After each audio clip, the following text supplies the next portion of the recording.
just so exciting. I'm really happy to have so many people to share the next hour with. Mm-hmm. Yep. And we can't forget Canada and Mexico. We've got people from 3 different countries here. Wow, excellent.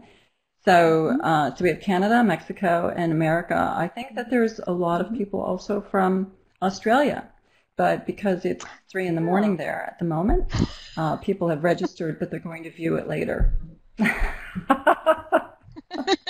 Well, hello into the future. I have quite a few colleagues from my day that I know. Hi, everybody from Australia.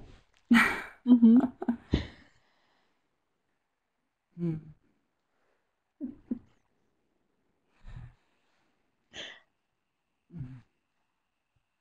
I'm just checking to see who else is logged in. We've got Oklahoma, Florida, Duluth, Minnesota. Very nice. Princeton, New Jersey. Santa Cruz. All right, so we'll hand over to Gretchen. And Gretchen, you are muted. Sorry about that. Hi, good afternoon, everyone.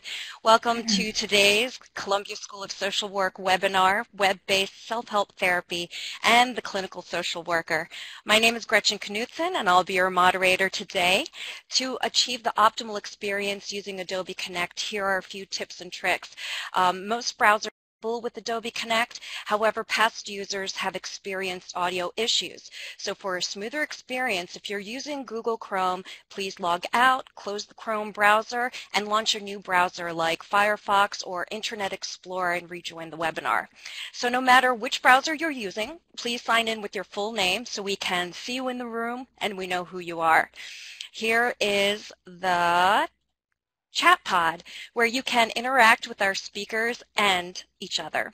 So this chat pod is your personal tool, so feel free to modify the text size, and this is a great spot where you can provide your thoughts, questions, or comments.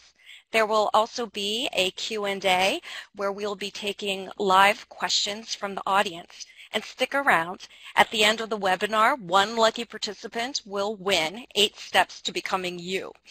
The best webinars have active audience participation, and it's easy to contribute to the conversation, so we want to hear from you.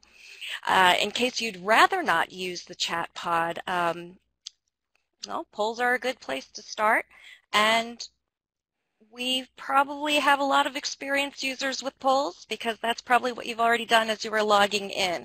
However, if you are experiencing some technical issues, please feel free to let us know. We have folks behind the scenes who can help you out.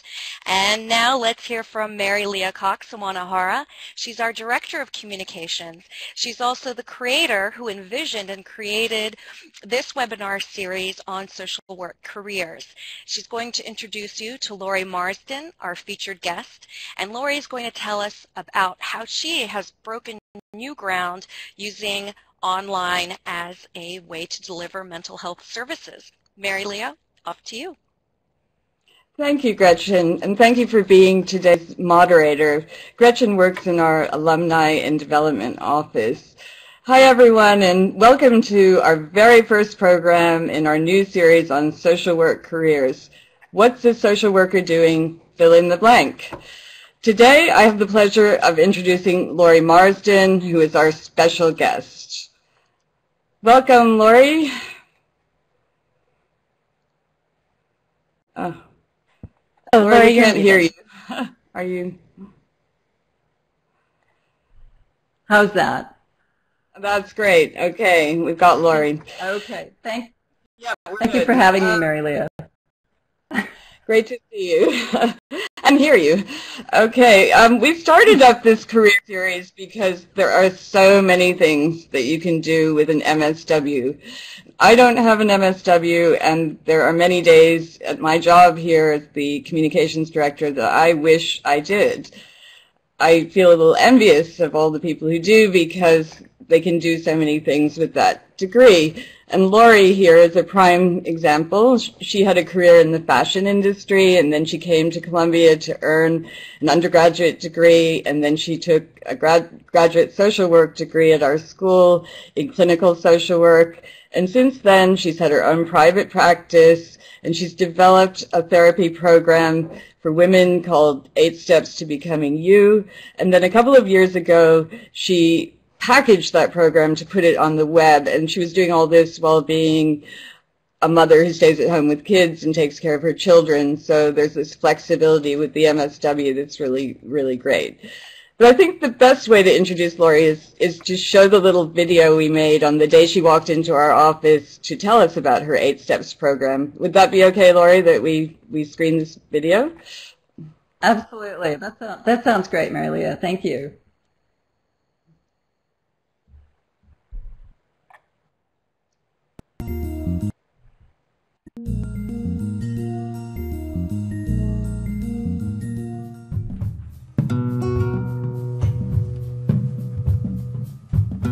I was always interested in working with women, even before I went to social work school, because I had a different career where I was in the fashion industry, and I realized that it wasn't really doing a lot for women. So I went back to school at Columbia, and I got into mental health, and it was kind of a natural progression, because that was where I learned so much about what women are really struggling with. I kind of knew from just being in the other profession, but there's nothing like working in mental health and really seeing women when they have such struggles and they have such problems that they need to solve.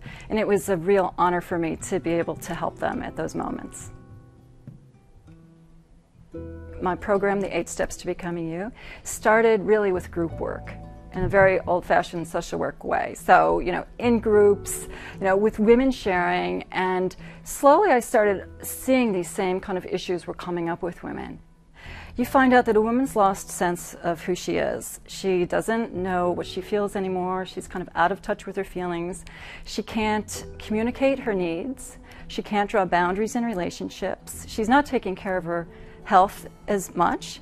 And so those are the things you end up working on in therapy. So I created a program that addresses those issues, and so women in a variety of situations can do the program and benefit from it.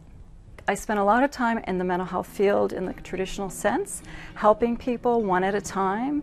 But I realized at one point, I said, I can't expect women to come to me. I'm going to go to them. And so that's what I decided to do. Hi, I'm Laurie Marsden. Welcome.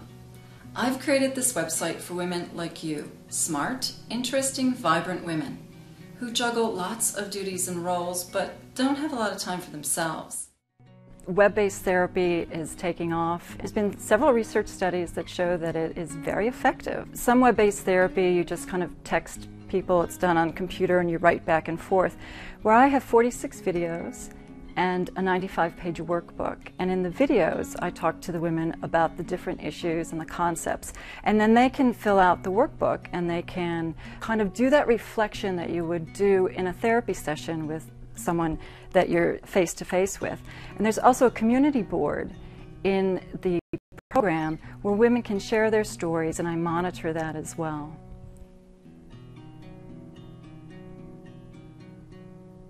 It makes it accessible to people. If someone can't access treatment because they can't afford it, or they don't have the time because they're working, they can't fit it into their schedule, they can't travel to get there, how do you do that? So this is why I'm so excited, because it is a new type of intervention that's going to reach people where they are and just bring therapy out to so many people who otherwise couldn't.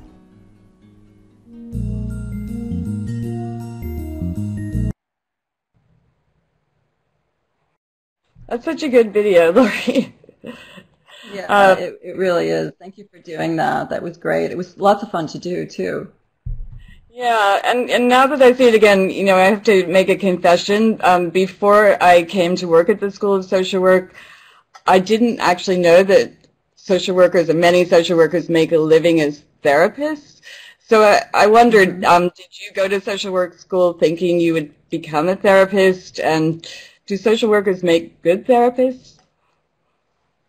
You know, it wasn't my plan to be a therapist. It was really my plan to help women, like I explained in the video and you touched on as well. When I got out of the modeling industry, I really had several months where I could do a lot of soul searching, and I thought, well, what can I do? And I really sort of wanted to make a difference, and I wanted to do something good and positive for women. So that was my goal. Sort of being a therapist was a bonus. When I was back at school at Columbia doing my undergrad, I had some great advisors, and I worked with different people who we explored the different options I could do, and social work was a really great one for me when I looked into it. For those of you in the audience who are not social workers study a biopsychosocial perspective. So we not only look at someone's psychology, but we also look at someone's biology, you know, their medical history. We look at their social place, their status in society, if they're disadvantaged or not, what social supports they have, what systems they're in. So it kind of gives a very holistic approach. And it's a really great place to come and meet people for therapy with that perspective. So it was a really good choice for me. Now, do social workers make great therapists? I think they make great therapists. And but I think no matter what profession you're in, the important thing is to have done some of your own therapy. It's like being on the other side of the couch is really important, so that you know the process, and it's helpful not only personally but also professionally. Okay, and also I know that your first career was as a model, and the fashion industry, even though it's very female dominated, is notorious for not treating women terribly well. And I see that you came out of it determined to help women. What are some of the things you personally observed in the industry when you were a model?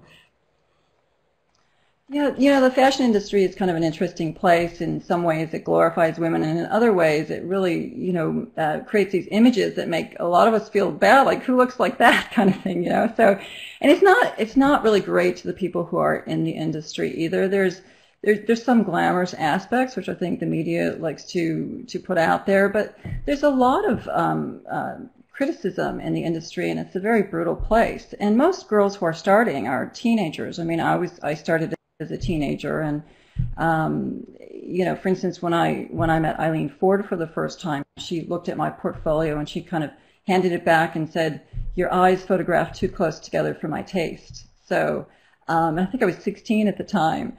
So 5 years later, she ended up representing me for 7 years. But it's just kind of this fickle industry. It kind of wears women, it can wear you down. It's very stressful. You have to have a certain body type. You know, I saw women struggling with these things, struggling with the stress of it. And sometimes women got depressed or had, you know, body image problems, or you know, even there were some women, I think Angelina Jolie did a movie about this model, Gia, who she had an addiction issue, and she ended up contracting AIDS and dying. So, you know, I mean, that's an extreme example, but it's not always a great industry for women, either in it or people who view the images. Right. Laurie, so you are the first guest in our What's the Social Worker Doing series, so I think I have to ask you, what's the social worker doing offering a web-based therapy program for women? Because when I think of social workers, I think of them face-to-face with their clients, and I know you're good at the face-to-face therapy because I've read all of the testimonials on your site. And so how did you get into the web-based therapy business? Well, Mary-Lea, I was essentially listening to the women. So, you know, that's how the 8 steps came into being, was listening to the women and what their mutual struggles were. But I also started hearing a lot about, I just don't have the time. You know, women, we're multitaskers. We're too busy for our own good. We're doing this, we're doing that. We have so many roles that we have in our lives and in society. So women would really want to do the program. They'd need to do the program, but there was always something else that was keeping them from doing it, you know, what we call barriers to treatment. So I wanted to take away those barriers, and I wanted to bring something to women that they could do in the comfort of their home, at their schedule when they wanted. And I'm finding that not only are women finding the program online, but I'm also working with clinicians and institutions so that they can do my program while they're doing other treatment as well. So it's ended up having that extra layer to it, and it's all been very, very exciting. That's great. Okay, well, I think I'm going to take off now, but good luck to you, and I know Mattia's got lots of good questions for you. Great. Okay.